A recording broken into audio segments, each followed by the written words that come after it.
A local shortage of nurses has been a bugbear in the local health sector, particularly with a growing demand for new nurses needed to staff new hospitals and health facilities.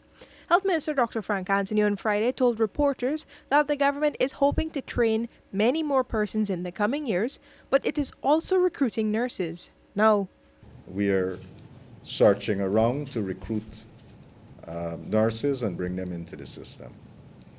So the program that we have with Cuba, in the past we weren't really bringing a lot of nurses, we were bringing more doctors.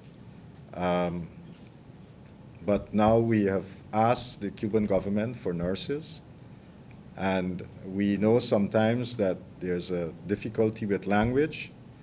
So we have a language program that we've put in place where persons who are Spanish speakers, you have a 3-month crash course in how to speak English.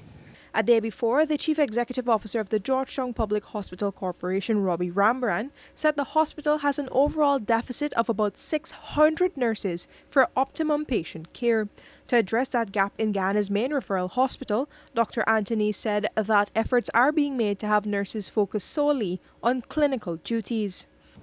A lot of the nurses, they do a lot of non-nursing duties, right?